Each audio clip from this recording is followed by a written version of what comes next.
Saya terkesan suatu pemerintahan, suatu imperium, suatu peradaban Muslim yang cukup lama, hampir 600 tahun lebih, mendekati lebih mungkin 700 tahun, yaitu peradaban Osmaniyah yang berpusat di Turki, di Istanbul. Itu salah satu adik kuasa pada saatnya yang sangat berhasil. Ciri khasnya adalah dia memimpin suatu kekaisaran imperium yang multi etnis, yang toleran kepada semua agama.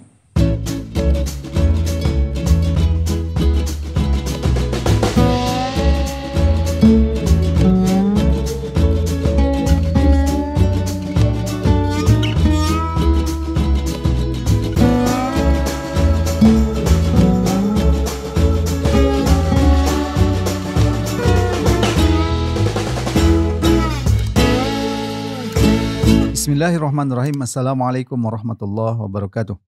Pemirsa yang dirahmati Allah Subhanahu wa taala, kembali kita bertemu dalam program Focus to the Point. Kali ini kita akan membahas pernyataan Presiden Prabowo di Kupang, Nusa Tenggara Timur terkait dengan kekhilafahan Utsmani yang disebut sebagai Imperium Utsmani. Untuk itu kita akan mendiskusikan hal ini dengan Ustadz Ismail Nusanto. Assalamualaikum Ustaz. Waalaikumsalam warahmatullahi Ada wabarakatuh. hal yang menarik ya yang disampaikan oleh Presiden Prabowo ketika kunjungan ke Kupang tentang khilafah Utsmani. Ya. Dia menggambarkan bahwa khilafah Utsmani dikenal sebagai imperium yang multi etnis, yang toleran terhadap semua agama dan suku. Bagaimana Ustaz Ismail melihat ini? Ya, baik. Bismillahirrahmanirrahim. Assalamualaikum warahmatullahi wabarakatuh. Ya, itu adalah satu fakta sejarah yang tidak bisa dibantah oleh siapapun. Bahkan Karen Armstrong itu menyebut bahwa the Jews enjoyed their golden age under Islam in Andalusia. Orang-orang Yahudi itu menikmati masa keemasannya itu di bawah Islam di Andalusia.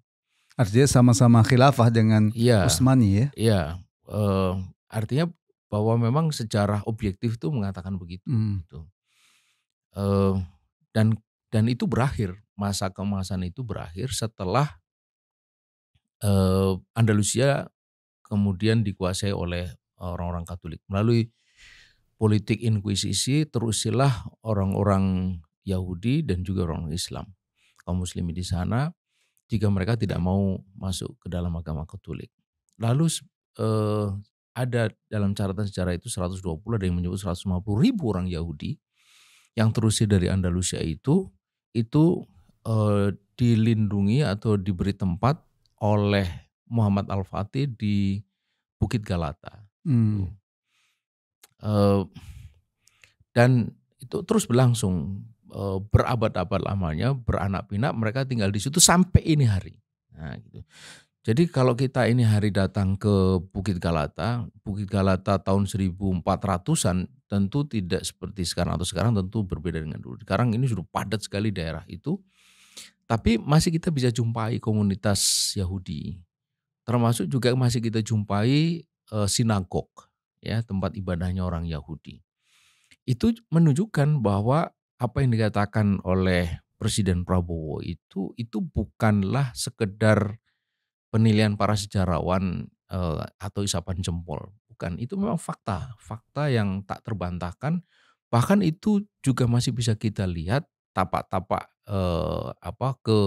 kehebatannya sampai ini hari itu. Bahkan khilafah Utsmani itu titik temu beberapa peradaban. Ras di berbagai belahan dunia ya. Saya sering menyebut khilafah Utsmani itu Istanbul khususnya itu sebagai meeting point dan melting point. Meeting point itu tempat bertemunya berbagai ras. Makanya dan juga akhirnya bahasa. Karena itulah bahasa Turki itu ada campuran Arabnya ada, misalnya kita dengar tamam gitu. Hmm. Kemudian ada juga bahasa Cinanya, ada bahasa Prancisnya, ada bahasa Inggrisnya gitu campur. Kemudian wajah-wajah dari mereka itu ada Turk, tapi juga ada Arab, ada sedikit Cina, bahkan juga ada yang nampak seperti keturunan Arya. Hmm. Jadi itu meeting point dan melting point.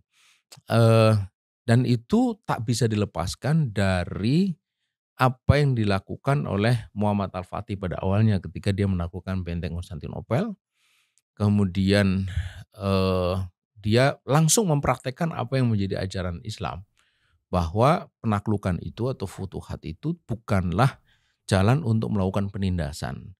Ketika orang-orang Kristen itu dengan wajah ketakutan berkumpul atau bersembunyi di gereja Hagia Sophia pada waktu itu, mereka membayangkan bahwa mereka akan mengalami akan hancur, akan binasa.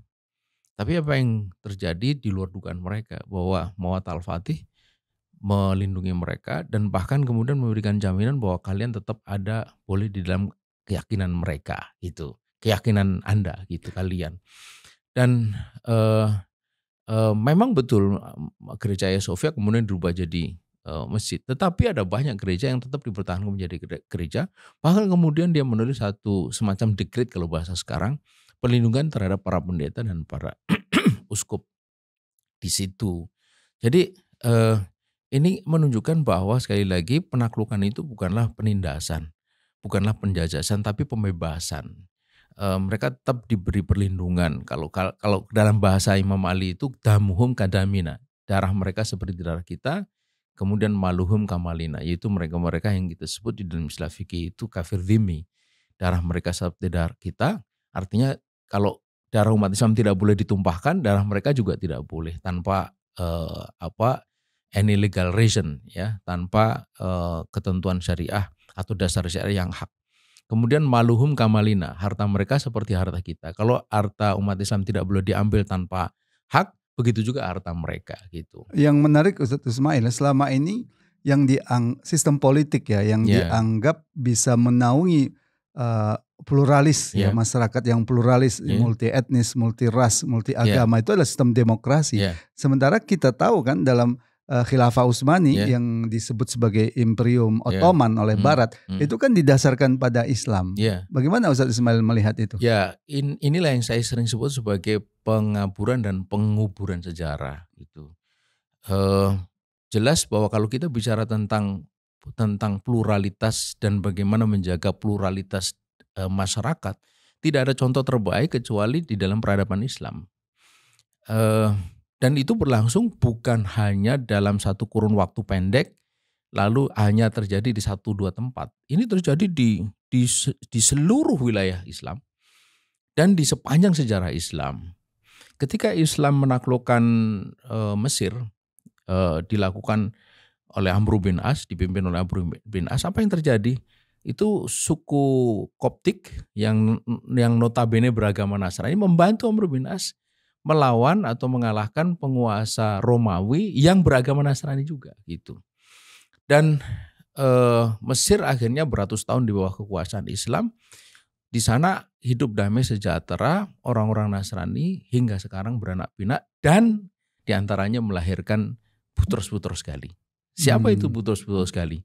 Boutros-Boutros Ghali itu adalah mantan sekjen PBB atau pernah menjadi sekjen PBB, orang Mesir, keturunan suku Koptik beragama Nasrani. Apa yang membuat Islam itu bisa mengatur masyarakat pluralis seperti itu? Karena syariat dengan jelas memberikan petunjuk bahwa satu, Islam itu tidak memaksa mereka untuk masuk ke dalam Islam. Tidak boleh. Jelas sekali la ikrah fiddin.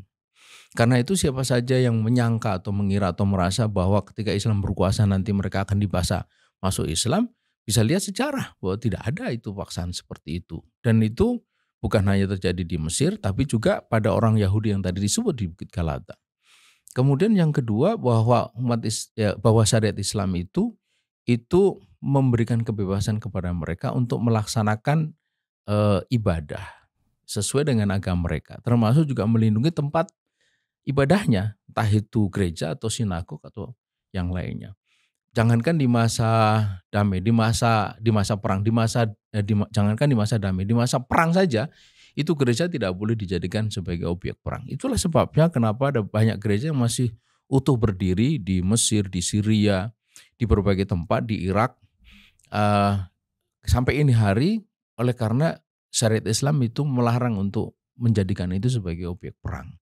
Kemudian yang ketiga juga bahwa Islam itu syariatnya itu melindungi segala hal yang terkait dengan akidah mereka. Entah itu menyangkut pakaian, menyangkut makanan, menyangkut apa yang disebut halal dan haram. Jadi kalau makanan minuman kalau menurut kita itu haram, menurut mereka halal ya itu hak mereka untuk mengkonsumsi apa yang mereka katakan sebagai halal di komunitas mereka. Di komunitas mereka gitu. Tapi tidak kemudian menjadikan itu sebagai komoditas ekonomi. Kalau komoditas ekonomi dia harus mengikuti ketentuan ekonomi Islam.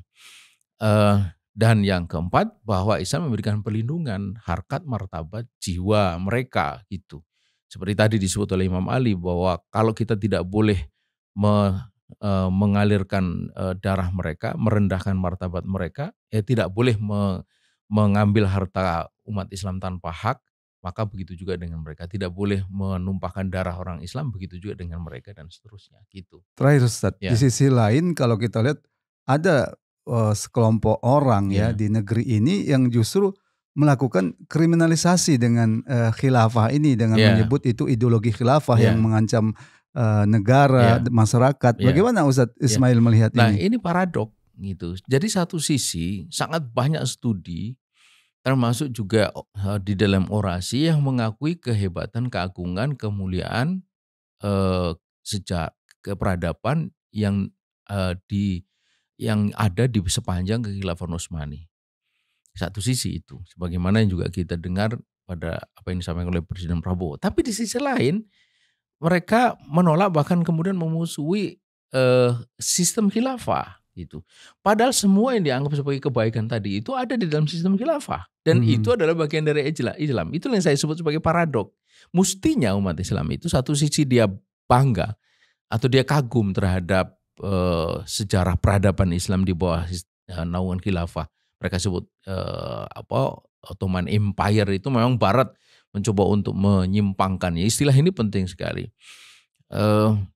Kagum atau bangga mestinya juga menerima sistem yang melahirkan itu gitu. Dan sistem yang melahirkan itu adalah sistem khilafah. Bahkan saya sering mengatakan tidak pernah ada catatan keagungan peradaban Islam kecuali itu dalam sistem khilafah. Ya, terima kasih Ustaz Ismail. Pemirsa, demikian tadi diskusi kita tentang pujian Presiden Prabowo terhadap apa yang disebut dengan Imperium Utsmani yang dikenal dalam Islam sebagai kekhilafahan Islam ya. Secara sejarah historis kejayaannya tidak bisa dibantahkan dan kita jangan lupa kejayaan itu didasarkan pada Islam yang merupakan agama bagi negeri ini. Karena itu sungguh sangat paradoks seperti yang disampaikan Ustaz Ismail tadi, kalau ada yang justru mengkriminalisasi khilafah sebagai bagian dari ajaran Islam. Bagaimana mungkin agamanya sendiri dikriminalisasi? Semoga bermanfaat. Assalamualaikum warahmatullahi wabarakatuh. Waalaikumsalam warahmatullahi wabarakatuh.